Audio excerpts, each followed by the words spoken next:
The night sky over the Philippine Sea burned in shades of orange and ash. It was June 1944, and a lone torpedo bomber, its wings shuddering under the pressure of a steep dive, fell through layers of rising flak. Behind it, carrier decks glowed with emergency lamps. Ahead, Japanese cruisers traced arcs of fire across the water.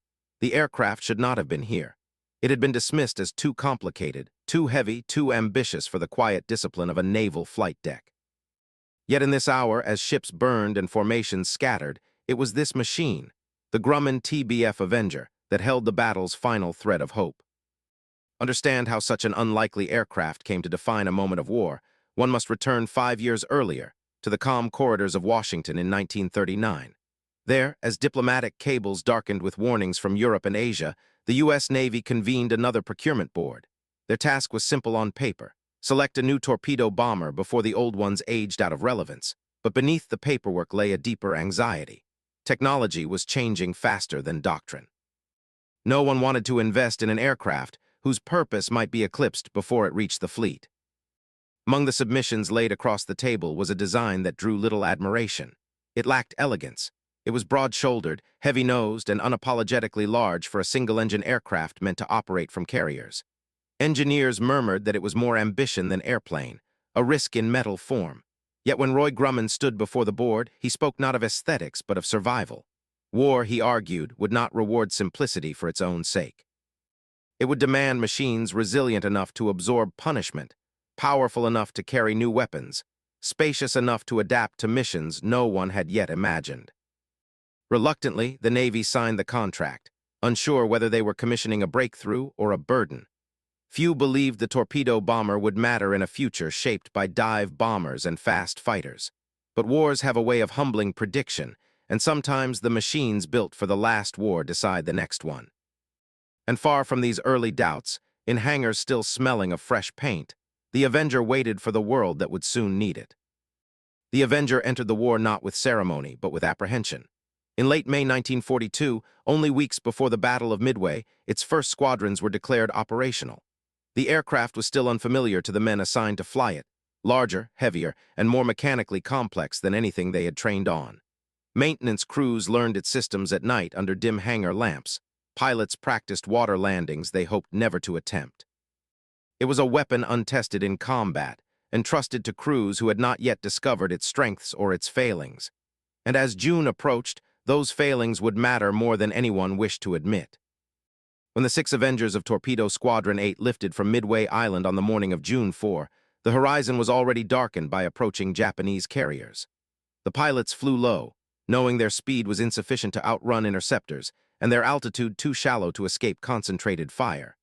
Minutes into their approach, they met the full weight of Japanese air power, 0 fighters descending with practiced precision, anti-aircraft bursts rising from the ships below. One by one, the Avengers were torn apart. Only a single aircraft, riddled with holes and scarcely controllable, managed to return. The rest vanished into the sea before the aircraft's name had even reached the public. In the aftermath, the Avenger was quietly judged a disappointment. Newspapers celebrated Midway as a turning point, but within naval circles the aircraft's debut was spoken of in low, uneasy tones. Surviving crew members noted the deeper truth, that their torpedoes had run slow, shallow, or failed altogether, and that the mission planning had given them almost no chance of survival. Yet explanations rarely carry as far as first impressions, and the impression was grim. At Grumman, engineers braced for cancellation, fearing the aircraft's story might end where it began. Overshadowed by expectations it had never been allowed to meet. But intelligence briefings soon revealed Japan's catastrophic carrier losses at Midway, an unexpected opening in the Pacific balance. The Navy understood that new opportunities required new tools. The Avenger would evolve or die, but the war had already begun to choose which. The irony of the Avenger's early years lay in its very purpose. It had been engineered around the Mark 13 torpedo, America's primary aerial weapon against enemy ships, yet the Mark 13 was a device plagued by quiet, stubborn failures. Tests revealed that it ran too deep, often passing beneath targets without touching them. When it struck, its detonators misfired with unsettling regularity. Crews joked grimly that the only thing reliable about the Mark 13 was its unpredictability. In war, such defects were not inconveniences. They were the margins between success, loss, and the judgment history would render afterward.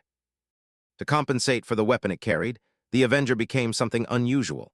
Its fuselage was built around a cavernous internal bay capable of holding the torpedo without the drag of external racks. Its wings folded with hydraulic precision to fit on crowded carrier decks. Long-range fuel tanks extended its reach far beyond earlier torpedo bombers, and its structure, reinforced in almost every direction, suggested an aircraft expecting punishment. Where other designs sought elegance, the Avenger embraced mass and volume as necessities of survival. As new crews trained with it, the aircraft revealed an interior landscape of complexity.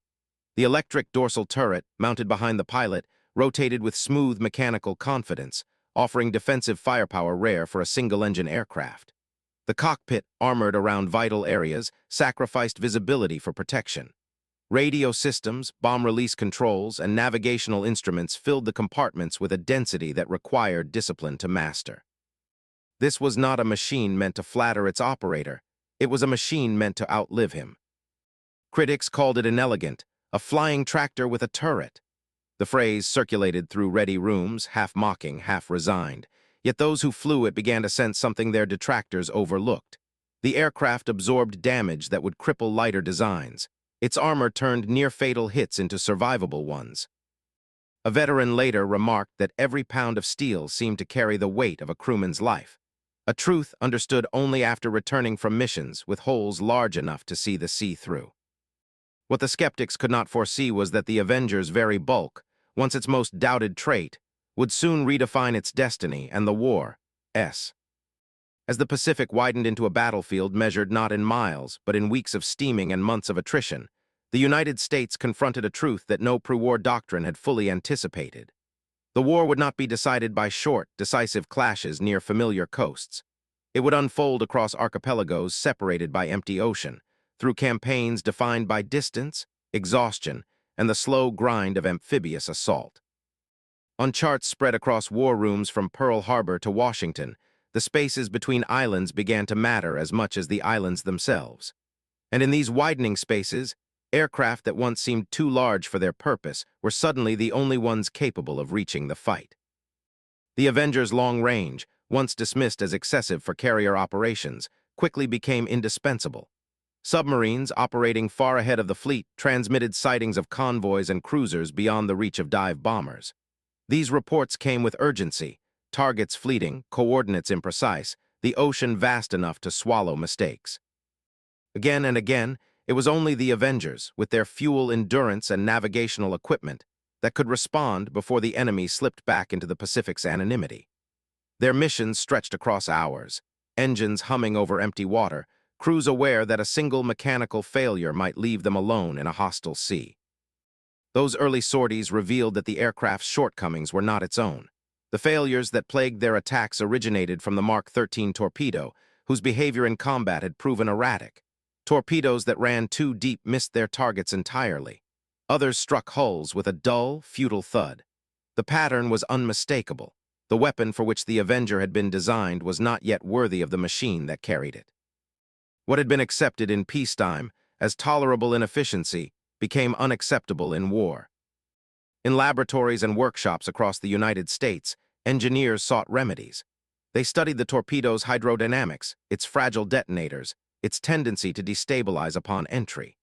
Solutions emerged in practical forms: wooden nose coverings to soften the torpedo's plunge into water, ring stabilizers to maintain alignment during descent, improvements to fuses that demanded reliability rather than hope. Each modification brought the Mark 13 closer to the weapon it had been promised to be.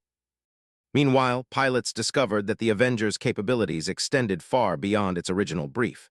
Its sturdy frame, broad wings, and balanced controls allowed for dive attacks nearly as steep as those of dedicated dive bombers. It could level attack from altitude, glide into torpedo drops, or carry bombs when the situation demanded. Flexibility became its defining virtue. Where other aircraft were confined to single roles, the Avenger adapted, shifting from anti-ship strikes to close support to long-range reconnaissance as the war required.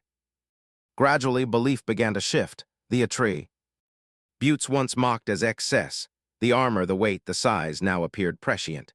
In a war where survival dictated effectiveness, the overbuilt torpedo bomber revealed itself not as an anomaly but as a machine ahead of its time. And the moment was approaching when the Avenger would prove just how far ahead it truly was. From the beginning, Roy Grumman held a conviction that set him apart from many aircraft designers of his generation. In an era when speed and elegance dominated specifications, he believed the future of naval aviation would be dictated not by glamour, but by endurance. Carrier warfare, he argued, was an environment where machines were pushed to their limits. Salt air corroding metal, long sorties draining fuel, enemy fire testing every rivet. In such a world, an aircraft's first obligation was not performance on paper, but survival in combat. And survival, in turn, meant protecting the people inside it. This philosophy shaped every decision he made. When the Navy questioned the Avenger's size, Grumman pointed to its crew of 3, pilot, radioman, turret gunner, and asked what margin of safety they deserved. He insisted that the aircraft must not merely strike the enemy but bring its crew home afterward. Armor plating around the cockpit, reinforcement across the wing roots, self-sealing fuel tanks capable of closing bullet wounds with chemical reactions. These were not luxuries to him. They were the cost of responsibility. The Avenger's internal volume, so often criticized for its bulk, became the vessel through which this philosophy took form.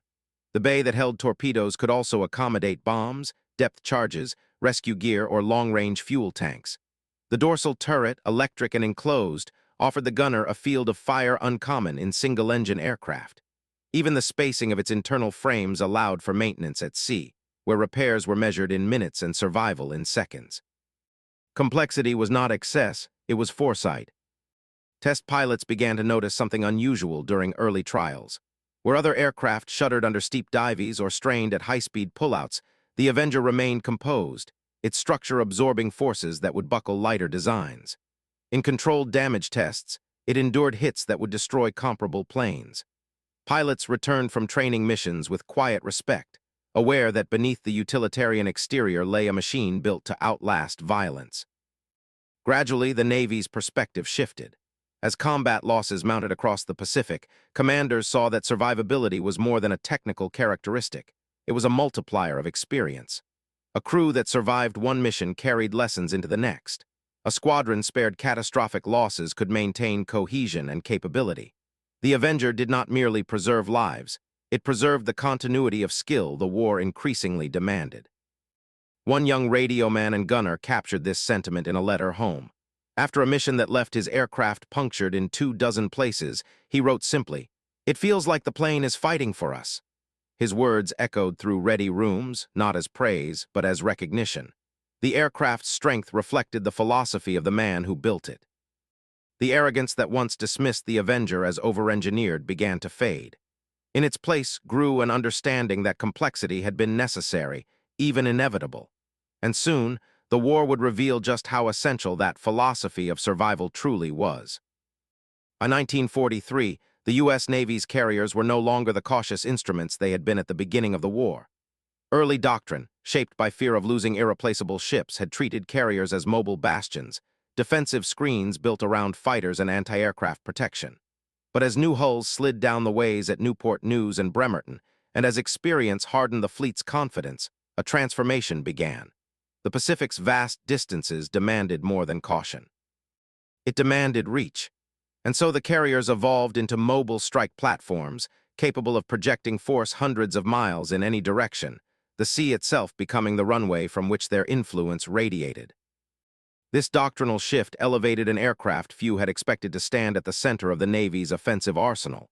As operations pushed deeper into Japanese-held waters, range became the currency of relevance. Fighters dominated the skies, dive bombers punished surface ships and defensive positions.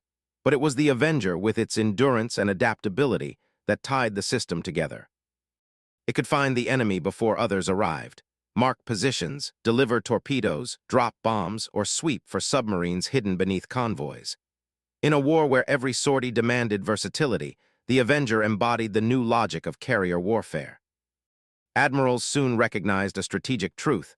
Torpedo bombers could no longer exist solely for ship killing. They needed to serve as the fleet's scouts, its submarine hunters, its coordinators. The Avenger's internal space, once criticized as inefficient, now housed a sophisticated suite of radios capable of linking strike groups across expanses of sea. Its third crewman, the radio man, became the voice through which formations navigated, reported, and adjusted. What had seemed redundant in peacetime became an asset in war, turning the Avenger into a command aircraft as much as a weapon. Flight deck crews, once wary of its size and complexity, began assigning it missions that had previously required multiple specialized aircraft. An Avenger could launch at dawn to scout ahead of the task force, circle a suspected submarine contact at noon, and return in the afternoon carrying bombs for a ground attack sortie. Its adaptability reduced the strain on the air wing and simplified operations at moments when chaos, weather, contact reports, and enemy action demanded clarity. Against this lived reality, the critics found their arguments thinning. Theoretical concerns about overengineering held little weight beside the aircraft's performance in the field. Pilots knew which machines returned home more often. Commanders knew which aircraft provided the information that allowed carrier groups to strike with precision rather than hope. The Avenger's value was no longer speculative. It was demonstrated in the daily rhythm of the Pacific War. By the end of 1943, the Avenger had settled into a role few had predicted for it. It was not celebrated like a fighter, nor admired like a dive bomber. But it had become something more enduring, indispensable. And far ahead, beyond the horizon, waited the operations where that indispensability would be tested to its limits. By late 1943, as American forces pressed westward across the Central Pacific, the war began revealing a quieter but deeply destabilizing threat. Japanese submarines, operating far from their home ports and often in wolfpack groups, increased their attacks on American logistics ships. Tankers, ammunition carriers, and supply vessels disappeared from convoys, slipping beneath the waves with little warning. Each loss slowed the advance across the ocean. Each sinking forced the Navy to rethink its assumptions about the kind of aircraft it needed. Torpedo bombers built only to strike surface ships were not enough. The fleet now required something more enduring, a long-range hunter capable of seeing beneath the surface and striking targets hidden from human sight. Into this widening gap stepped the Avenger. Its size, internal volume, and structural strength, once the source of doubt and criticism, proved essential for the new role taking shape. No other U.S. naval aircraft possessed the space needed to carry radar sets, sonobuoys, depth charges, and torpedoes simultaneously. No other aircraft combined range, crew capacity, and stability in a way that allowed long patrols over empty water.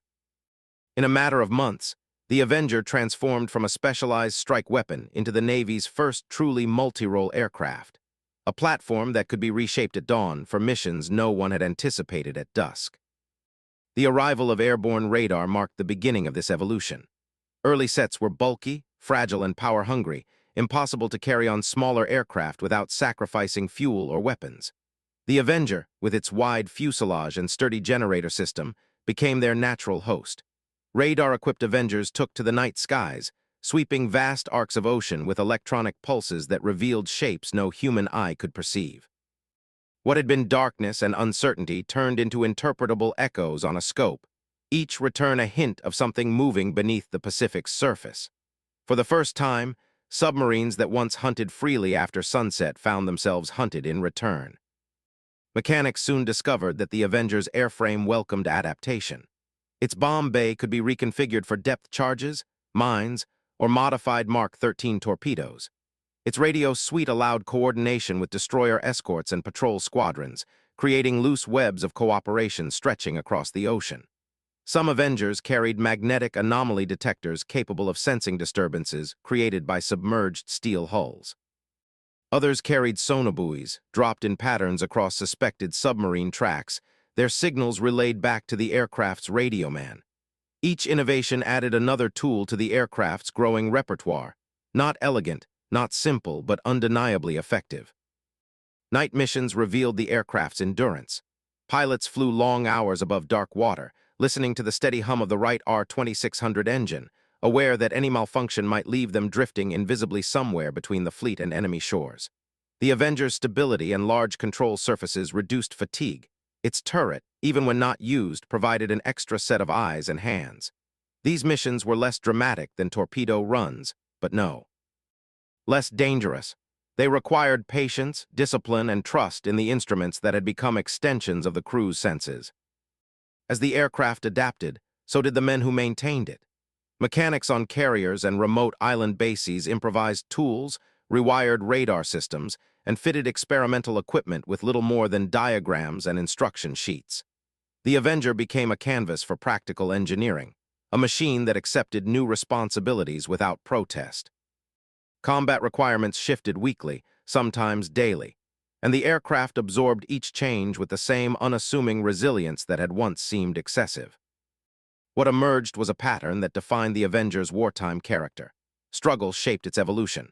Failures revealed possibilities. Limitations forced creativity. Where other aircraft reached the boundaries of their design, the Avenger expanded within them, finding capacity where none had been intended. Its complexity, so often derided in its early years, became a strength. Systems that seemed burdensome in training proved invaluable in combat. Redundancy became durability. Mass became flexibility. By 1944, the Avenger had become something far larger than its original blueprint. It was the Navy's long-range hunter, its nighttime sentinel, its strike coordinator, its submarine killer. It was the aircraft that patrolled the emptiness between battles, securing the supply lines that made every island campaign possible. And soon, the war would demand of it a mission unlike any it had faced before, one that would define not only its capabilities, but its legacy. Among the wide variety of aircraft operating from American carriers in 1944, few inspired the quiet loyalty that formed around the Avenger. It was not fast enough to impress fighter pilots, nor sleek enough to stir admiration on the flight deck. Its silhouette suggested mass rather than grace, endurance rather than agility. Yet for the men who flew within its metal frame, pilot, radio man, and turret gunner, the aircraft earned a different kind of respect. They learned to trust its stability in heavy weather, its steady handling when weighted with fuel and ordnance, and its calm behavior during long patrols when silence could feel as large as the Pacific itself. Inside the fuselage, each crewman found a space designed with his survival in mind. Pilots appreciated the predictable feel of the controls, the way the aircraft held its line during approaches, and the visibility afforded by its raised cockpit. Radio men valued the room available for charts, radios, and plotting tools, an unheard-of luxury in most wartime aircraft. And turret gunners, cramped though their quarters might be, came to rely on the armored shell that turned potentially fatal hits into manageable ones. The Avenger did not flatter its crew, it protected them.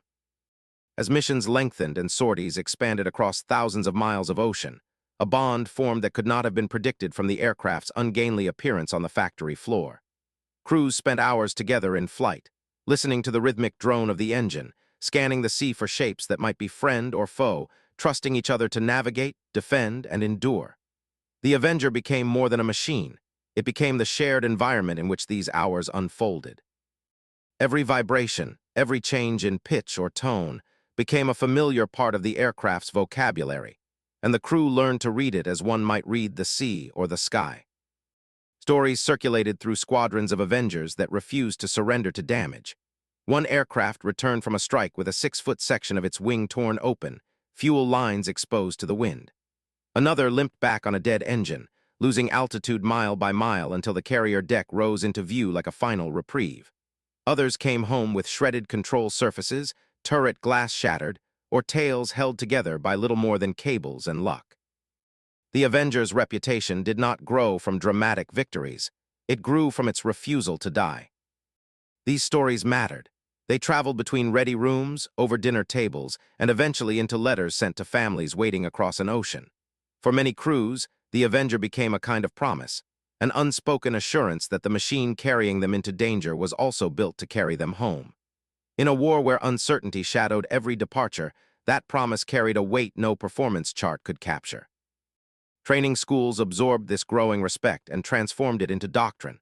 Specialized programs emerged for turret gunners, radio men, and pilots, each tailored to the Avenger's systems and idiosyncrasies. Students learned how to manage its electrical turret, how to tune its multiple radio sets, how to interpret the fatigue in its engine's voice before it became failure. They practiced coordinated drills in wooden mock-ups, memorizing procedures until they became instinct. By the time these men reached the fleet, they did not merely operate the Avenger, they understood it. What had begun as a complicated aircraft grew into a trusted companion. Complexity no longer felt like burden, it felt like depth. Every switch, every circuit, and every reinforced panel served a purpose that crews learned to appreciate through experience rather than instruction. The aircraft's reliability came not only from design, but from the relationship between its systems and the men who tended them. By 1944, the Avenger was no longer just a tool of war. It was a vessel of shared endurance, a machine that earned loyalty by proving, again and again, that it would fight to bring its crew home. And soon, that bond of trust would face an arena larger, louder, and more decisive than any the aircraft had yet known. By 1944, the Pacific War had split into two parallel conflicts, one fought in the open, with fleets and aircraft clashing under the sun, and another hidden beneath the surface, shaped by shadows and silence. As Japan's supply lines stretched thinner across a crumbling perimeter, its submarines grew increasingly aggressive. They prowled the shipping lanes feeding American island campaigns, hunting transports, tankers, and ammunition ships with a patience sharpened by desperation. Each sinking slowed the Allied advance, reminding planners that naval power could be threatened not only from above, but from below. In response, the U.S. Navy turned to an aircraft that had already proven its ability to adapt, the Avenger. With radar fitted beneath its right wing and newly refined detection gear in its fuselage, the torpedo bomber took on a mission far removed from its original design. It became a hunter of submarines, searching the empty distances between convoys, listening for the faint echoes that betrayed steel moving through darkness. The technology was crude by modern standards, but in the hands of trained crews, it created the first sustained aerial pressure Japan had ever faced beneath the waves. Radar changed the balance. A submarine running on the surface at night, once nearly impossible to detect, now appeared as a distinct return on an Avenger's screen. Pilots learned to approach silently, cutting throttle to drift in low with the sea wind masking their descent. At the moment of surprise, spotlights snapped on, rockets fired from wing mounts, and depth charges tumbled from the bomb bay. Many submarines never had the chance to dive. Those that did often found themselves bracketed by charges dropped in patterns, calculated to crush hulls under sudden columns of pressure. At first, the results came slowly. The Pacific was immense, and even radar had limits. But missions multiplied, techniques improved, and cooperation with destroyer escorts tightened into a seamless rhythm. As Avengers patrolled further west, the kill ratio began to rise, not dramatically, but steadily, like a tide turning with silent persistence. Each confirmed sinking added clarity to a pattern analysts were watching unfold. Japanese submarines were losing their freedom of movement. Within months, they began avoiding entire swaths of ocean known to be patrolled by Avengers. Reports intercepted from Japanese command revealed a shift in tone. Submarine captains no longer feared only depth charges from escorts. They now feared the sudden appearance of a torpedo bomber whose presence they could neither hear nor escape. The Avenger, designed to strike capital ships, had become the quiet force reducing Japan's undersea fleet to caution and avoidance. Intelligence officers studying mission logs noted something deeper than improved hardware. The aircraft's adaptability, its ability to absorb new equipment, modify tactics, and support missions across vast distances, allowed planners to experiment with strategies no earlier design could have supported. Sonobuoy patterns, radar searches, coordinated attacks with surface ships, even psychological pressure through persistent patrols, all became possible because the Avenger could be reshaped at will. Its complexity, once suspect, had become a tool for operational creativity. Yet beneath the statistics and tactics lay the human reality of these missions. Crews spent long, silent hours flying above empty water, scanning for evidence that might never appear. Fatigue crept in with the monotony of the sea's unbroken surface. Every uncertain return on a radar screen carried a pulse of hope or fear, depending on what it revealed. Submarine hunting was a battle of patience and endurance, fought in the knowledge that the enemy might be watching, listening, or waiting beneath them. In time, the torpedo bomber that had struggled for acceptance became the Pacific's quiet predator, a machine that brought threat to places where no surface fleet could go, and safety to convoys that must cross oceans to sustain the war. And ahead lay the battles where this dual identity, hunter and protector, would shape the fate of fleets themselves. June 1944 brought the Pacific War to a decisive crossroads. As American forces advanced toward the Marianas, Saipan, Tinian, and Guam, the Imperial Japanese Navy prepared a counterstroke meant to halt the invasion and reverse 2 years of losses. What followed would be remembered as the Battle of the Philippine Sea, a clash so lopsided that pilots later called it the Great Marianas Turkey Shoot. Yet beneath that grim nickname lay a far more intricate story, one shaped not only by fighters and carriers, but by an aircraft that had spent much of the war proving its worth the hard way, the Avenger. In the days leading up to the battle, Avengers fanned out across the Pacific, flying long scouting arcs beyond the reach of other carrier aircraft. Their endurance, once criticized as excessive, allowed them to remain airborne for hours, reporting enemy movements in real time. These scouting reports gave American admirals a clarity their opponents lacked. Japanese carrier groups operated blind, while American task forces maneuvered with increasingly precise intelligence. It was here, in the vastness of the Philippine Sea, that the Avengers' quiet strengths first shaped the rhythm of battle. When the Japanese launched their first waves of aircraft on June 19th, the air above the American fleet erupted. Radar-equipped Avengers guided fighter groups toward incoming formations, directing Hellcats along vectors that stretched across the sky. This coordination transformed the air battle into something unprecedented. Hundreds of Japanese aircraft intercepted at long range, cut down before reaching the American carriers. The fighters earned the headlines, but the orchestration belonged to the aircraft equipped to see beyond the horizon. In their radios and radar scopes, the Avengers sketched the outlines of victory. After the initial waves had been destroyed and the skies momentarily cleared, the battle shifted. Now the American fleet needed to strike back. Avengers once again took to the air, this time as part of the offensive arm of task groups moving west. Their role was not limited to torpedo runs. They served as strike coordinators, marking Japanese ships and relaying positions to incoming bombers.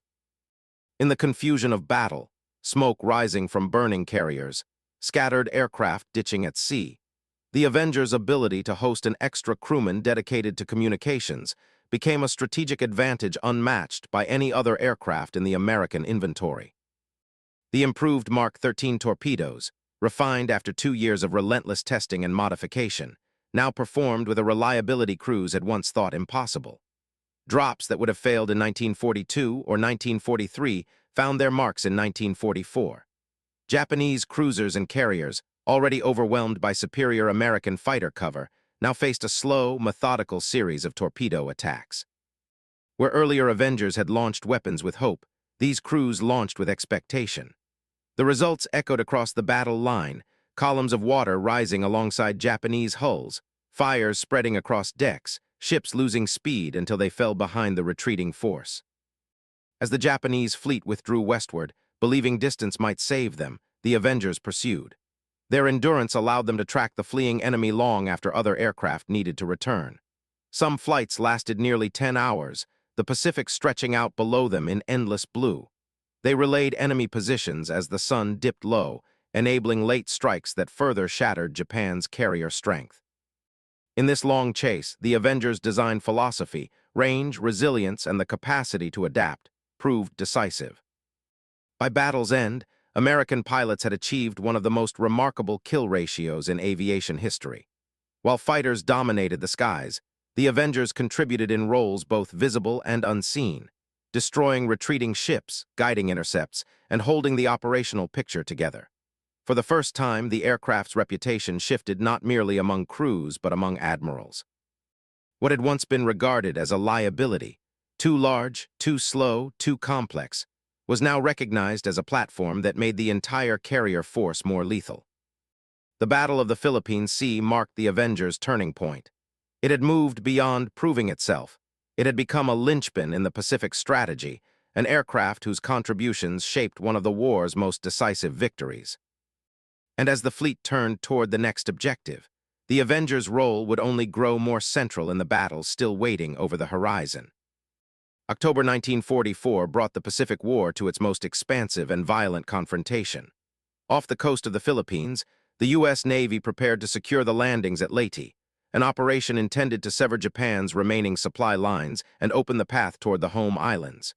In response, the Imperial Japanese Navy launched its final, desperate gamble, a vast, multi-pronged attack intended to crush the invasion fleet and restore control of the sea.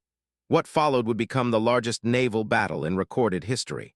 Amid the whirl of surface actions, night attacks, and long-range strikes, one aircraft emerged again and again at the center of critical moments: the Avenger.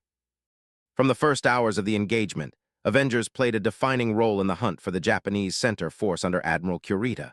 Flying long reconnaissance arcs over the Sibuyan Sea, they searched for evidence of the battleships reported steaming toward the American transports. The ocean below shifted from deep blue to metallic gray as the sun climbed, each wave concealing or revealing the silhouettes of distant ships. Then, shortly after dawn, radio calls crackled back to the carriers. Contact. A massive formation, battleships, cruisers, and escorts, moving at high speed through the mist. The center force had been found. Strike groups launched immediately, climbing into the humid air as the Japanese fleet advanced. The Avengers among them carried torpedoes refined through years of wartime adaptation. Their approach required patience. A long descent through layers of anti-aircraft fire, each burst a reminder that the largest battleships ever built were now turning their guns skyward. Below, the Musashi, sister ship to the Yamato, cut through the sea with an authority that suggested invulnerability. Yet even giants can be undone by persistence. Wave after wave of aircraft descended upon the center force, and the Avengers made their runs with quiet determination. Pilots dropped to sea-skimming altitudes, engines roaring just above the waves as water spray streaked across their windscreens. Gunners fired at tracers arcing upward from cruisers and destroyers. Torpedoes hit the water with practiced precision, running their shallow tracks toward hulls that towered above them. When the first explosions struck Musashi's armored belt, shockwaves rolled across the sea. More hits followed, slow, methodical, each one tightening the fate of a ship built to withstand the heaviest blows in naval warfare. Aircrews later described the sky over the Sibuyan Sea as something close to unbroken fire. Near misses rocked their aircraft. Shrapnel tore through wings and fuselages, leaving metal flayed open to the wind. Many Avengers returned bearing scars so large that sunlight passed cleanly through them. Others did not return at all.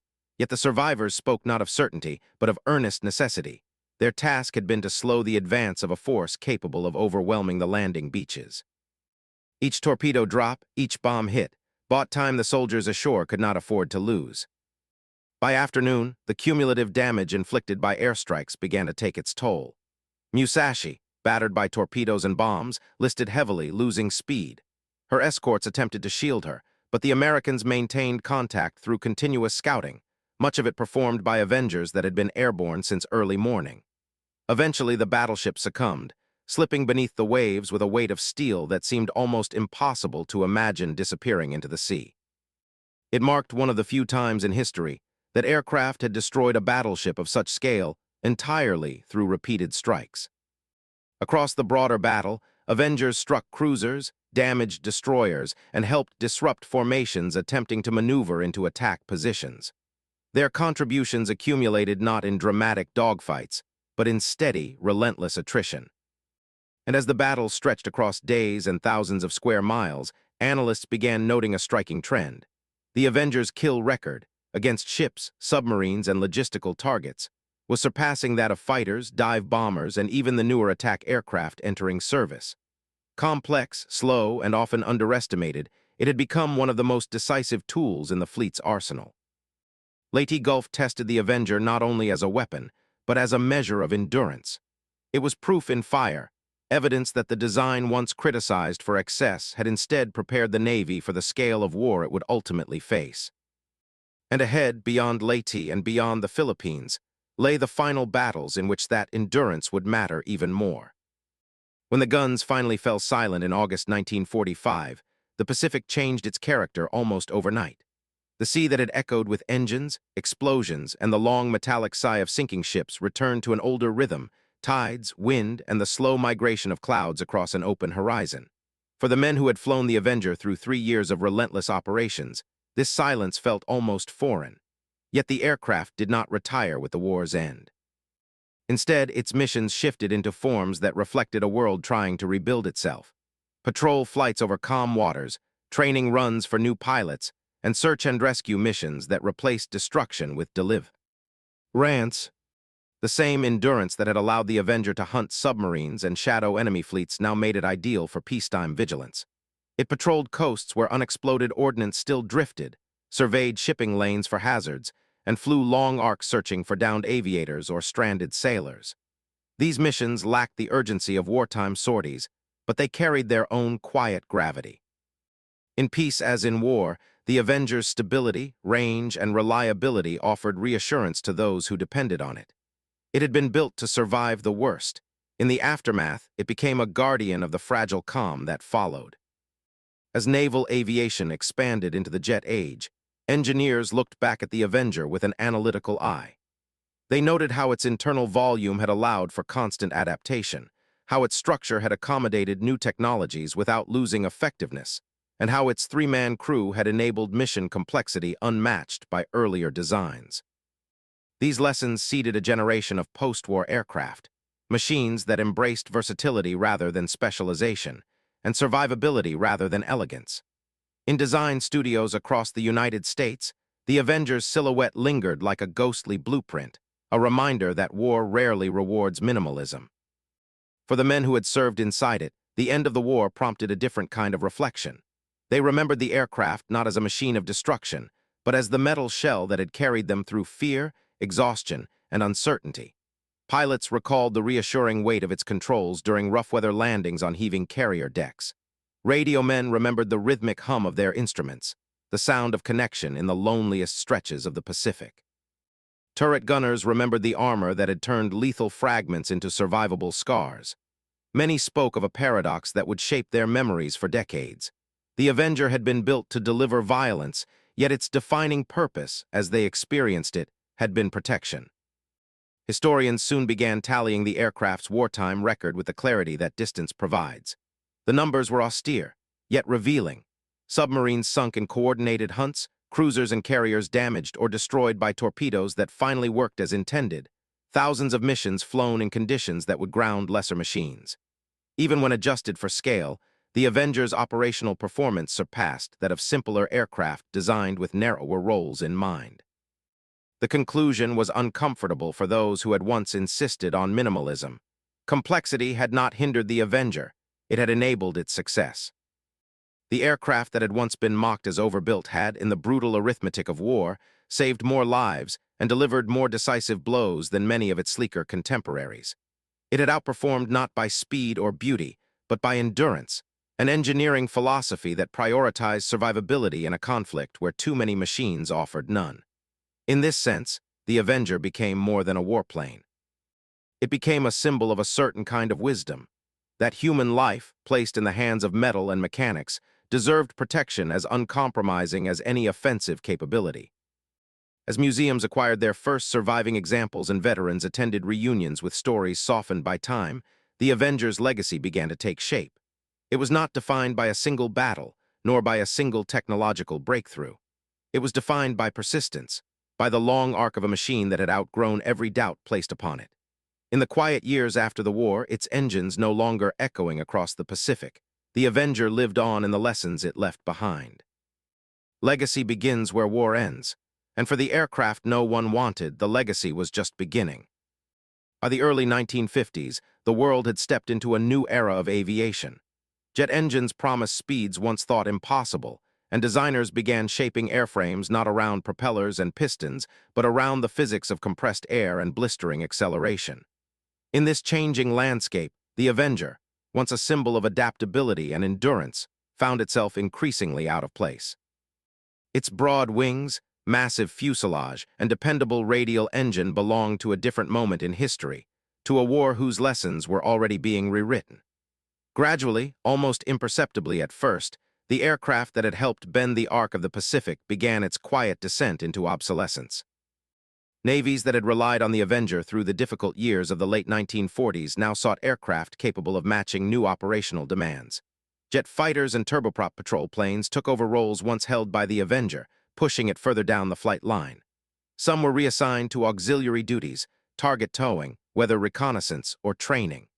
Others were sold to foreign navies, where they continued flying in more modest capacities.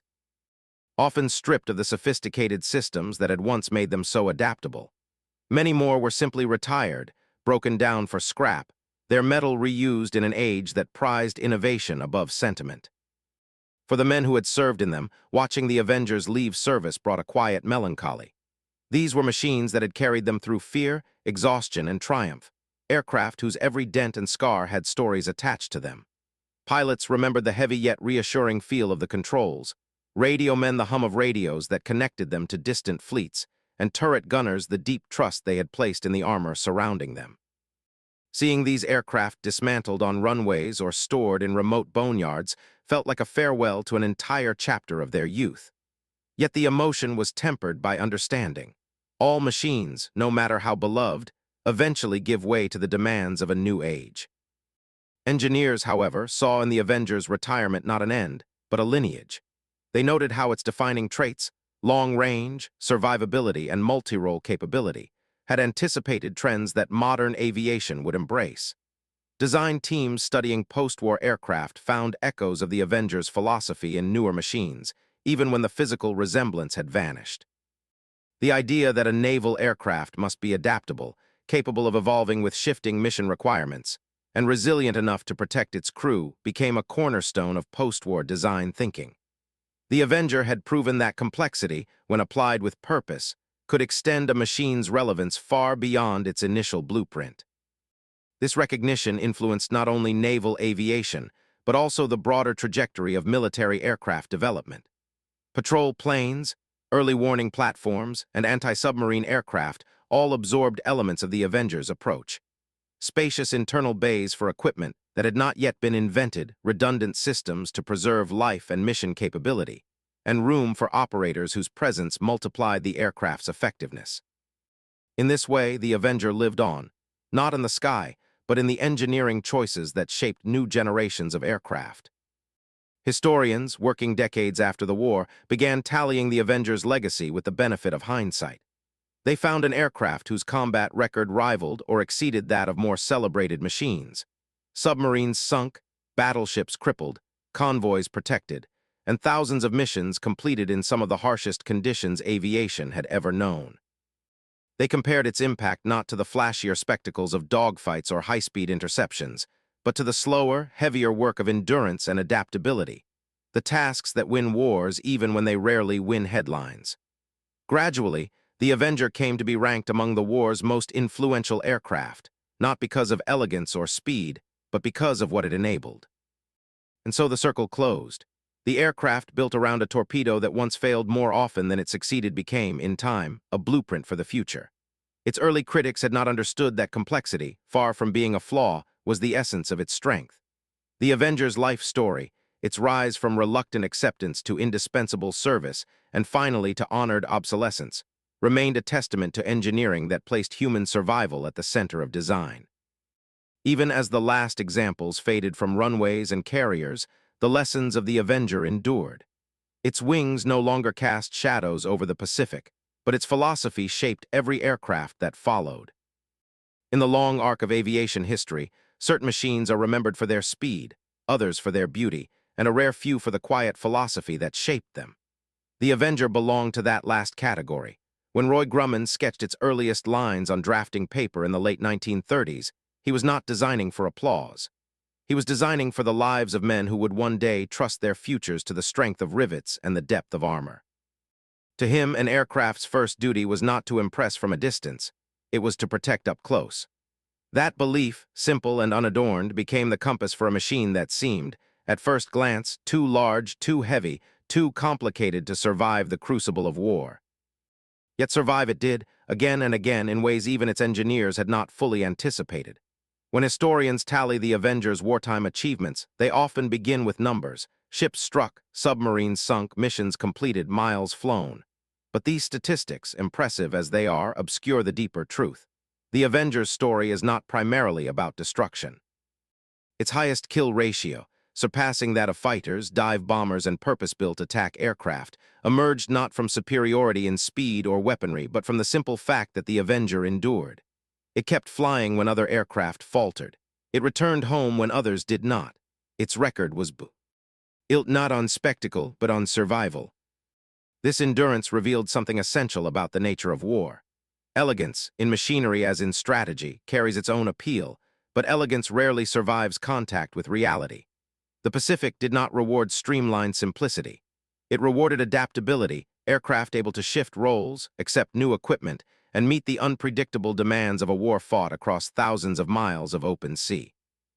The Avenger's size, its internal volume, and its redundancy once seemed signs of over-engineering. In truth, they were signs of foresight. These traits allowed the aircraft to evolve from torpedo bomber to submarine hunter, from scout to strike coordinator, from frontline attacker to guardian of radar picket ships. Each transformation reflected a deeper adaptability baked into its frame, a flexibility that outlasted the assumptions of its earliest critics. Even the crew who flew it came to understand that its true efficiency lay not in performance charts, but in the way it protected human lives. They trusted the armor that wrapped around the cockpit, the self-sealing tanks that turned fire into inconvenience instead of catastrophe, and the structure that absorbed damage with a patience bordering on defiance.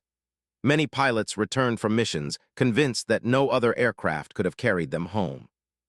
Gunners recalled the shrapnel scars on the turret behind them.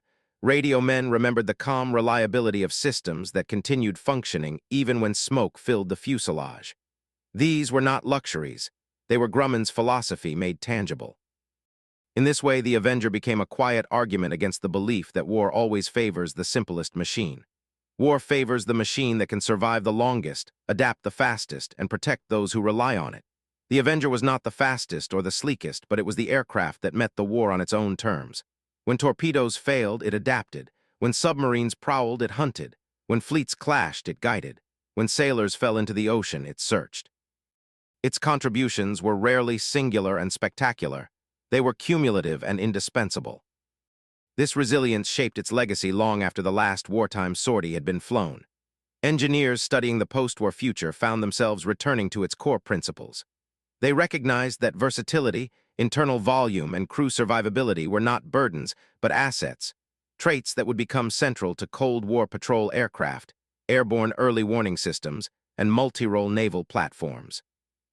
The Avenger, once mocked as excessive, quietly became the blueprint for an era of machines designed not around a single task, but around the uncertainty of many. Its DNA lived on in aircraft that would fly for decades after the Avenger itself had faded from service. But perhaps the most enduring part of its legacy rests not in metal or doctrine, but in memory.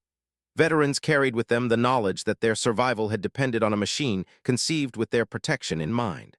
Families wrote letters to Grumman thanking him for designing an aircraft that returned sons and husbands alive when logic suggested they should not have. These reflections formed an emotional ledger more meaningful than any operational tally. It transformed the Avenger from an industrial product into a vessel of moral weight, a reminder that machines shaped for survival can shape the fate of those who depend on them. In the end, the Avenger stands as a testament to a simple, profound truth. The future often belongs to designs that the world initially dismisses. What begins as excess can become necessity. What appears heavy can become reliable. What seems complicated can become adaptable.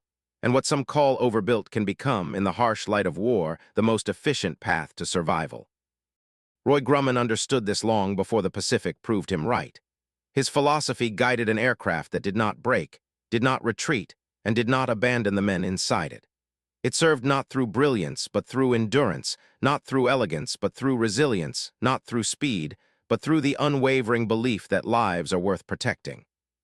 They called it overcomplicated once. They never called it that again.